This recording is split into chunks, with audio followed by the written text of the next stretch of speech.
The first thing I felt wasn't pain. It was disbelief. The sharp edge of the wooden spoon crashed against the side of my head, so suddenly that I dropped the pot I had been holding. Hot broth splashed across the kitchen floor, steam filling the room as the metal pot spun in circles before coming to a stop. You can't even make a simple meal without ruining something, my daughter-in-law, Claire, shouted, her face twisted with anger. I instinctively reached for my temple. My fingers came away damp. Whether it was sweat or blood, I couldn't tell. What hurt even more was what happened next. From the family room only a few feet away, the television volume suddenly became louder. My son. He had heard everything. Instead of coming to see what had happened, he simply turned up the TV. That single sound shattered something inside me far more deeply than the blow itself ever could. My name is Margaret Ellis. I am 72 years old. For most of my life, people described me as kind, dependable, and patient. I spent 48 years married to my husband, George, raising our only child, building a home brick by brick and memory by memory. Never, not even once, did I imagine I would spend my final years wondering whether I had become invisible to the very people I loved most. 6 months earlier, everything had changed. George died quietly one spring morning while pruning the roses in our backyard. He always loved those flowers. Every Saturday he spoke to them, as though they were old friends. I used to laugh at him for it. The neighbors found it amusing. I found it beautiful. That morning, I looked through the kitchen window expecting to see him trimming the bushes, like always. Instead, I saw him lying motionless beside the flower bed, the gardening gloves still on his hands. Half of the roses had already been watered. The other half never would be. The funeral came and went like a blur. Friends visited. Relatives cried. People kept telling me I was strong. The truth? I wasn't strong. I was simply too numb to fall apart. After nearly 5 decades together, silence became the loudest thing in my life. Every room echoed with memories. His favorite chair sat untouched. His reading glasses still rested on the coffee table. His old jacket remained hanging behind the kitchen door because I couldn't bring myself to move it. Then my son Daniel called. "Mom," he said gently, "you shouldn't be living alone anymore." "I'll be fine." "No, you won't. I can still cook, drive, take care of myself." That's not the point. He insisted that moving into his home would give him peace of mind. He worried constantly. He said family should stay together. He said it was what Dad would have wanted. I wanted to believe every word. Maybe because grief makes us desperate to trust the people we love. So I sold very little, packed almost everything else into 4 worn suitcases, locked the front door of my house one last time, and handed the keys to the property manager until I decided what to do next. As the taxi drove away, I watched my home disappear through the rear window. I whispered goodbye, not to the house, to the life I had lived inside it. Daniel's neighborhood couldn't have been more different. Wide streets, modern homes, perfect lawns trimmed with mathematical precision. Everything looked polished. Everything except the smiles waiting for me. Claire greeted me with a quick hug that barely lasted a second. "Welcome," she said politely. Not Mom. Not even Mrs. Ellis. Just welcome. Sometimes the smallest details tell you the biggest truths. Daniel carried my luggage upstairs while Claire pointed toward the guest bedroom. "It isn't very big," she said, "but you won't need much space." I smiled. "I'll make it work." The room overlooked the side fence instead of the garden. It contained a narrow bed, a dresser, and one small window that hardly let sunlight inside. Still, I unpacked George's framed photograph first, then our wedding picture, then the little music box he'd given me on our 25th anniversary. Those 3 things made the room feel less lonely. That evening, I offered to cook dinner. Claire immediately accepted. Oh, that would actually help a lot. I spent nearly 2 hours preparing roasted chicken, mashed potatoes, fresh vegetables, and homemade apple pie. Daniel smiled after the first bite. "This tastes just like when I was a kid." For a brief moment, my heart felt whole again. Then Claire quietly placed her fork down. "The potatoes are too buttery." No smile. No thank you. Just criticism. Daniel laughed awkwardly. I think they're fine. Claire shrugged. I guess everyone has different standards. I pretended not to notice. It was easier that way. Over the following weeks, I slowly became the invisible engine keeping their home running.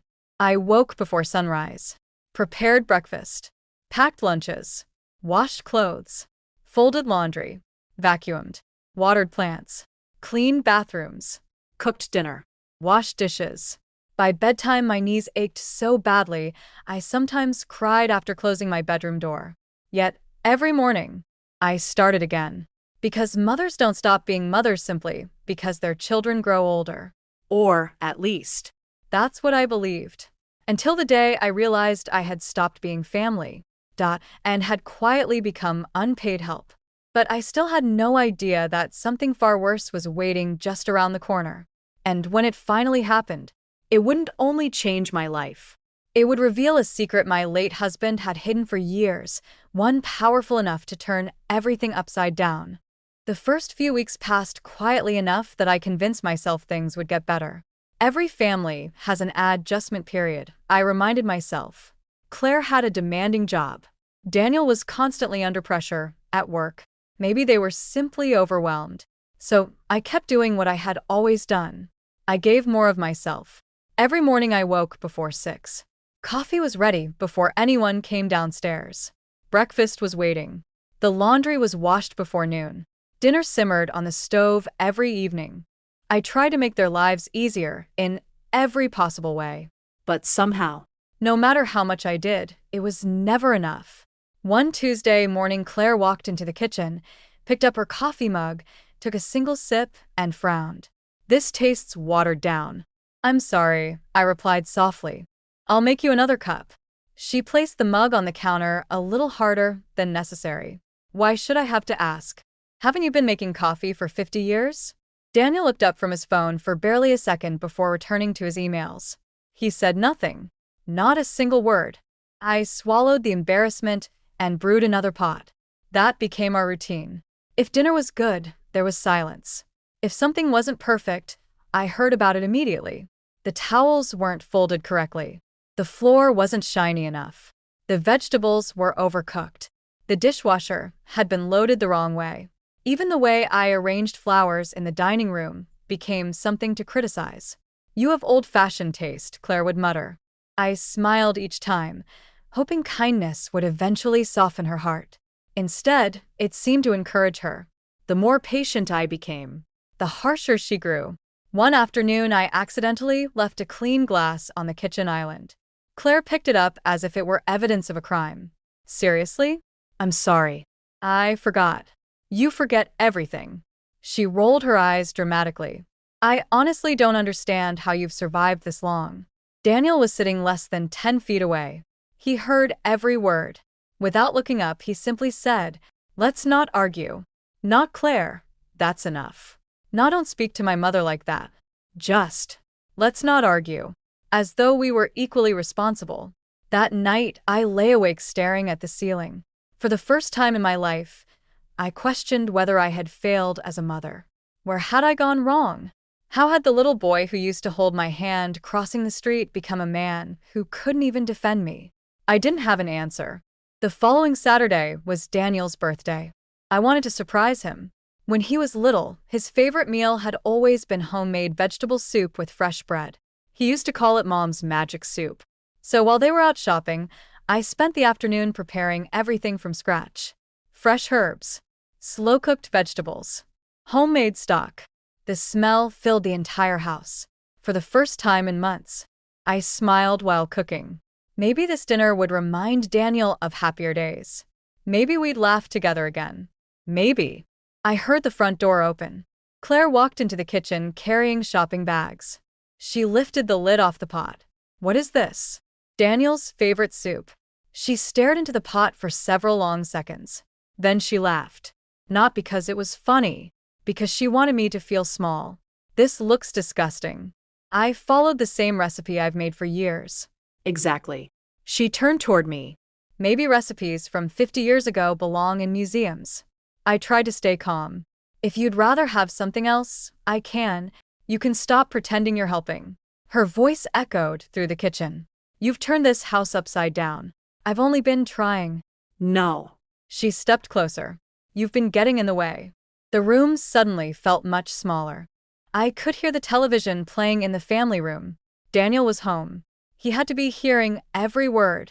Claire grabbed the wooden spoon from the soup pot. She held it in her hand as though deciding what to do. Then, without warning, she shoved me hard against the counter. The spoon struck the side of my head. The impact wasn't enough to knock me unconscious, but it stole my balance. The hot soup splashed across my arm as I stumbled backward. Pain shot through my temple. I looked toward the family room. Daniel. My voice barely escaped my lips. The television grew louder. Click. He had raised the volume. Not once did he come to see what had happened. Not once. Something inside me broke forever. Claire folded her arms. Clean this mess. Blood slowly trickled down beside my ear. I looked at the soup, at the floor, at the shattered bowl lying near my feet. Then I looked toward the hallway where my son still refused to appear. For months, I had stayed silent. For months, I had apologized for things that weren't my fault. For months, I had mistaken endurance for peace. Not anymore. 5 minutes later, the sound of breaking dishes echoed through the house. One plate, then another. A serving bowl crashed against the floor. A glass exploded against the sink. Pots rolled across the tiles like thunder. Daniel came running into the kitchen. His face turned pale as he stared at the destruction. What have you done, Mom? He didn't ask why I was bleeding. He didn't ask if I was hurt. He didn't ask what happened. Claire appeared behind him, pointing directly at me. See? I told you she was unstable. Daniel looked from the broken dishes, to the blood running down my face, and then lowered his eyes. I'm sorry, Mom, he whispered. But maybe it's time you found somewhere else to live. The words hit harder than the spoon ever could. I stood there frozen. Everything I had sacrificed. Every birthday. Every sleepless night. Every scraped knee I had kissed. Every dollar his father and I had saved for his future. None of it mattered anymore. Because, in that moment, my own son chose convenience over his mother. I had no idea that by this time tomorrow, I would be standing alone with 4 suitcases. And that within weeks, I would discover a secret George had taken to his grave. A secret that would completely change the balance of power between us. The next morning arrived far too quickly. I hadn't slept. Instead, I sat on the edge of the narrow guest bed, staring at the family photograph resting on my suitcase. It had been taken nearly 15 years earlier during a summer picnic. George was smiling with one arm around me while Daniel stood beside us, laughing with his head thrown back. Looking at that picture now felt like looking at strangers. A soft knock came at my bedroom door. Daniel stepped inside, avoiding my eyes. The taxi will be here in 10 minutes. That was it. No apology. No explanation. Just a schedule for my departure. He held out a folded envelope. There's $200 in here. It should help until you figure things out. Help. After everything his father and I had sacrificed for him, my entire future had been reduced to $200 and a taxi ride. I accepted the envelope without saying a word. There was nothing left to say. Some wounds are too deep for conversation. Claire never came upstairs. She didn't even pretend to say goodbye. As I rolled my 4 suitcases toward the front door, I paused for one final look inside the house. It wasn't really my son's home I was looking at. I was searching for the little boy who used to run into my arms after school. But he wasn't there anymore. Only a man I barely recognized. The taxi driver loaded my luggage into the trunk before asking the question I had been dreading. Where to, ma'am? For several seconds, I couldn't answer, because I honestly didn't know.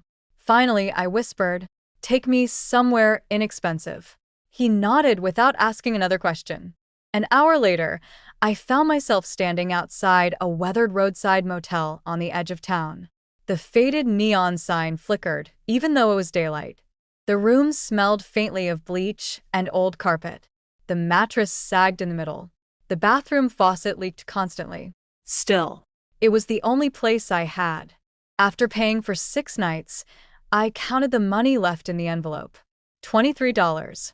That was all I had after covering the room. I sat on the edge of the bed and finally allowed myself to cry. Not the quiet tears I'd hidden for months. These were different. They came from somewhere much, much deeper. I cried for George. I cried for the family we'd built together. I cried because I finally understood that grief doesn't end with death. Sometimes the people still alive can hurt you even more. The following days blurred together. I barely left the room except to buy instant noodles or a sandwich from the convenience store nearby. I texted Daniel twice. The first message simply read, "I'm safe." No reply. 3 days later, I sent another. "I'd really like to talk when you're ready." The message showed as delivered. Hours passed. Then days. Nothing. Silence had become his answer. By the end of the week, the motel manager knocked gently on my door. "I'm sorry, ma'am." He looked uncomfortable. "But checkout is tomorrow morning. I don't have enough money for another week." He sighed sympathetically. "I wish I could help." I smiled weakly. "It isn't your fault." The next morning, I packed my belongings once again. 4 suitcases. The same 4 suitcases I'd carried into Daniel's home believing I would never need to move again. Now they felt heavier than ever. I spent the afternoon walking with no destination in mind. Eventually, my legs gave out inside a small public park. Families laughed nearby. Children chased pigeons across the grass. A young couple shared lunch beneath a large oak tree. Life continued around me, as though mine had simply stopped. That first night outdoors was colder than I expected. Every unfamiliar sound made me jump. I hugged my purse tightly against my chest and tried not to fall asleep. An elderly man sleeping 2 benches away noticed me shivering. Without saying much, he walked over and handed me half of his blanket. "You'll need this more than I do." His kindness nearly broke me. The following morning, hunger became impossible to ignore. A nearby church served free lunches twice a week. I stood in line beside people whose faces carried stories much like mine. Some had lost jobs. Others had lost health. Some had lost families. We all shared one thing. We had become invisible. The volunteers greeted everyone with warm smiles. One young woman handed me a bowl of soup and a piece of fresh bread. "I hope tomorrow is kinder to you." Such simple words. Yet they carried more compassion than I had received in months. Days passed. Then another week. I stopped checking my phone because Daniel never called. I stopped expecting anyone to come looking for me. Little by little, survival replaced hope. One rainy afternoon, I searched through my suitcase looking for a dry sweater. As I lifted an old photo album, something slipped from between its pages. A large cream-colored envelope. My name was written across the front in handwriting I knew instantly. George. My heartbeat quickened. I stared at the envelope, confused. I didn't remember packing it. The seal had never been opened. My hands trembled as I carefully unfolded the letter inside. The first line stole the air from my lungs. "My dearest Margaret, if you're reading this, then I'm no longer beside you, and there's something important I've kept from you for far too long." I blinked through tears. George had written this long before he died. Every sentence sounded exactly like him. Gentle, patient, protective. He confessed that for decades he had quietly built something for our future. Small investments, rental properties, savings accounts, business shares. He admitted he had never explained any of it because he wanted to surprise me once we retired together. But life had taken a different path. Folded behind the letter were legal papers, property deeds, investment statements, bank documents. At first, none of it made sense. Then one address caught my attention. I read it once, then twice, then a third time. The apartment building where Daniel and Claire were living. That was listed among the properties. My hands froze. Surely it had to be a mistake. But another document confirmed it. The building, the one I had been thrown out of, That belonged to me. And at the bottom of George's letter was one final sentence. "Call my attorney immediately. He has been waiting to tell you the rest." I looked around the empty park in complete disbelief. Just hours earlier, I had been wondering where I would sleep that night. Now. I was holding documents that suggested my entire life had been built on a secret I never knew existed. What I didn't realize was that George's lawyer wasn't simply waiting with answers. He was waiting to reveal a truth so shocking. It would force Daniel and Claire to face consequences they never saw coming. For nearly 10 minutes, I sat motionless on that park bench. The world around me continued as if nothing had happened. Children laughed near the playground. Cars rolled past the street beyond the trees. Somewhere in the distance, a dog barked. But inside me, everything had changed. I read George's letter again, then a third time. Each sentence felt more unbelievable than the last. For 48 years, we had shared everything, or so I thought.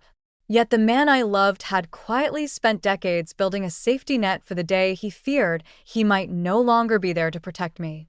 At the bottom of the page was a name: William Carter, Carter v. Associates. His office number was written neatly beneath it. I searched through my purse until I found a handful of coins. Across the street stood an old public payphone, one of the few still left in the city. My hands shook as I dialed the number. It rang twice. Carter v. Associates. How may I direct your call? I'd like to speak with William Carter. May I ask who's calling? I swallowed hard. My name is Margaret Ellis. Silence. Not an ordinary pause. The kind that makes your heart race. Finally, the receptionist spoke again. Mrs. Ellis. Please hold. Within seconds, another voice came onto the line. Older. Come. Professional. Mrs. Ellis? Yes. My goodness. He sounded genuinely relieved. We've been trying to reach you for months. I frowned. Trying to reach me? After George passed away, we mailed several letters to your home. We also called multiple times. I never received anything. There was another pause. Did your son happen to forward your address to us? My chest tightened. No. I see. I hesitated before stepping inside. Everything sparkled. Marble floors, polished elevators, fresh flowers arranged beside the reception desk. I suddenly became painfully aware of my wrinkled clothes and worn shoes. The receptionist smiled kindly. Mr. Carter is expecting you. She didn't stare. She didn't judge. She simply treated me with dignity. It felt unfamiliar. William Carter stood as soon as I entered his office. He looked to be in his early 60s, with silver hair and kind eyes hidden behind thin-framed glasses. For just a moment, sadness crossed his face as he looked at me. I'm so sorry, Margaret. He walked around his desk and gently shook my hand. George spoke about you constantly. I could barely answer. He offered me water and waited until I had finished drinking before continuing. I imagine you've read his letter. Several times. And the documents? I don't fully understand them. You will. He opened a thick file already waiting on his desk. George trusted me with every detail. He carefully laid document after document before me. Property deeds, investment portfolios, business ownership certificates, insurance records. Each page carried my name, not George's. Mine. For years. I don't understand. William smiled gently. George believed that if everything remained legally in your name, no one could ever take it away from you. My heart pounded. So. All of this belongs to you. He pointed toward a spreadsheet. 13 residential properties. Another page. 2 commercial buildings. Another. A diversified investment portfolio. Then, finally, he slid one final document across the desk. The estimated total value was highlighted at the bottom. I stared at the number, then blinked. Surely I had misread it. $10 million. I looked back at William. This can't possibly be right. I'm afraid it is. I laughed. Not because anything was funny, because my mind simply refused to accept reality. $10 million. Only 3 nights earlier, I had shared a blanket with a stranger in the park. Only yesterday, I had worried about finding enough money for breakfast. Now. I own more than I could comprehend. William quietly handed me another folder. There's one more matter. I opened it. Inside was a tenant report. One address immediately stood out. The apartment where Daniel and Claire lived. I looked up slowly. Their tenants? William nodded. They've been paying significantly reduced rent for years. How reduced? They currently pay just $400 a month. I almost dropped the file. 400? The market rate for that apartment is closer to 2,600. George. Even after everything, had made sure our son could live comfortably. And Daniel had repaid that generosity by throwing his own mother onto the street. William watched my expression carefully. There is something important you should know. I looked at him. The reduced agreement expired upon George's passing. What does that mean? It means the decision is now entirely yours. Silence filled the office. Outside the floor-to-ceiling windows, the city continued moving beneath us. For weeks I had believed I had lost everything. Now I realized I had lost nothing that truly belonged to me. What I had lost, that was fear. William leaned forward. So, Margaret, what would you like to do? That evening, I didn't return to the park. I didn't return to the roadside motel either. Instead, William had already arranged a suite at one of the finest hotels in the city. He insisted it wasn't charity. It's your money, he reminded me. You're simply using what's already yours. Even so, I felt almost guilty walking through the revolving glass doors. The lobby looked more like a palace than a hotel. Crystal chandeliers reflected warm light across polished marble floors. A pianist played softly in the corner while guests chatted over afternoon tea. Just a week ago, I had been standing in line at a church, grateful for a bowl of soup. Now a concierge greeted me by name. Welcome, Mrs. Ellis. The words felt strange. Respect had a sound I had almost forgotten. When I entered the suite, I stood silently in the doorway. There was a king-sized bed covered with crisp white linens. Floor-to-ceiling windows overlooked the city's skyline. Fresh flowers sat beside a basket of fruit. Everything looked perfect. Everything felt unreal. I slowly placed my suitcases near the bed and walked into the bathroom. A deep marble bathtub filled one side of the room. I turned on the hot water and watched steam slowly rise. For nearly an hour, I simply sat there, not thinking, not crying, just allowing weeks of fear, exhaustion, and humiliation to wash away. When I finally looked into the mirror, I barely recognized the woman staring back. The bruises near my temple had begun turning yellow. Dark circles rested beneath tired eyes. My gray hair looked lifeless. But something else had changed. The defeated expression was gone.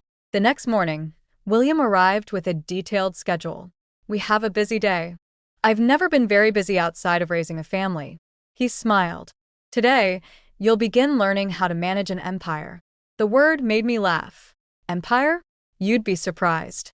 Our first stop was one of George's apartment buildings. The property manager greeted us politely before walking us through the entire complex.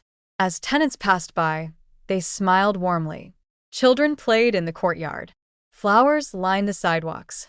George hadn't simply invested in buildings. He had invested in communities.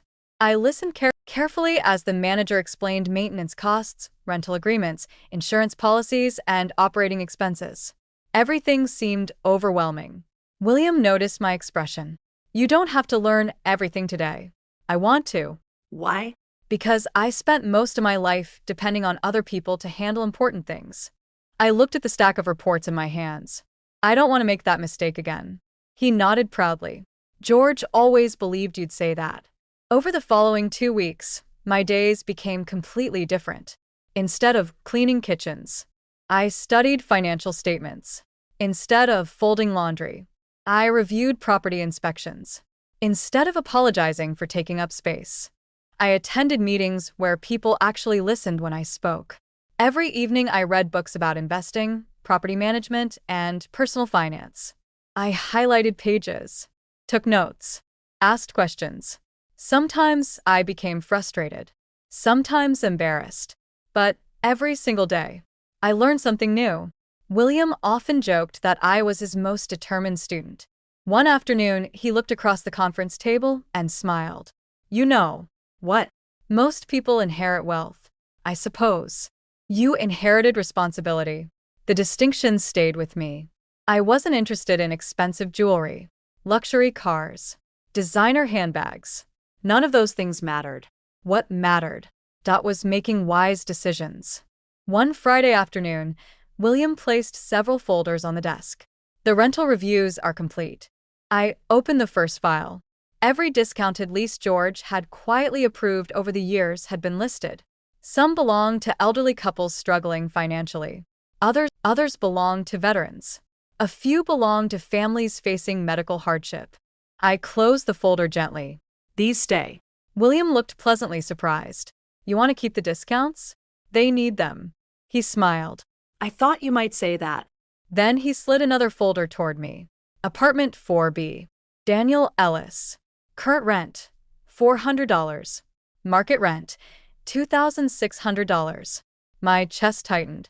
For several moments, I simply stared at the page.